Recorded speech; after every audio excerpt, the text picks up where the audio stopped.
Andres Villarreal. A true businessman indeed. Ito ba talaga collateral mo? Clear ka na sa utang mo sa akin. Goods na tayo. Anak, pinag-usapan na natin to, di ba? Bakit kasi namin iwan ko? Dito! Anak, ito lang ang paraan. Wala tayong ibang choice. Relax, baby girl. This is just business. Walang mawawala sa'yo kung makikipaglaro ka lang. Playtime lang tayo, ha? Playtime lang. Allen! Basti! Labas na bisita! Mami, please! Hindi dadalhin papa ko! Papa, huwag ka alis! Ayoko!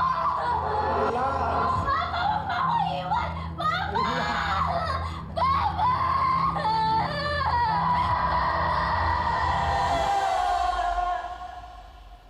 Walang mawawala sa'yo kung marunong kang maglaro.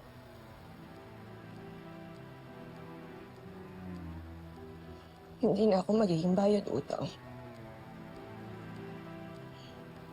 Hindi na ako magiging collateral o laruan.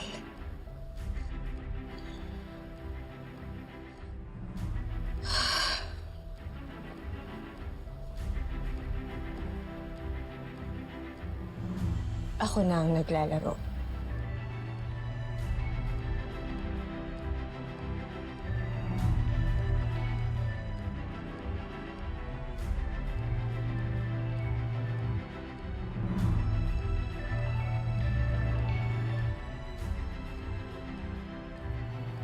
At ako ang mananalo. Kailangan ko ng manalo. Bakit mo naman naisip na dito tayo magkita? Lagi na lang kasi tayo sa resto at cafe nagkikita nitong mga nakaraang buwan. Maiba naman.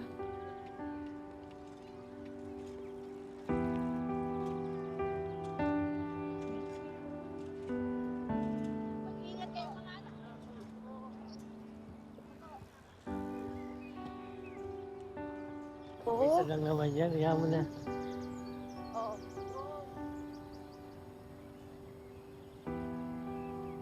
Namimiss mo family mo, no?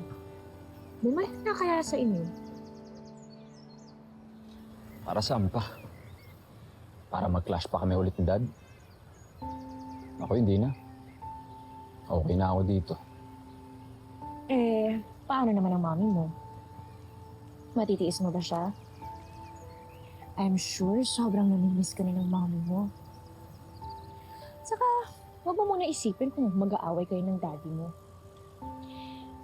Diba, sabi mo sa akin, mas magaling at mas passionate ka sa negosyo kaysa sa kuya mo.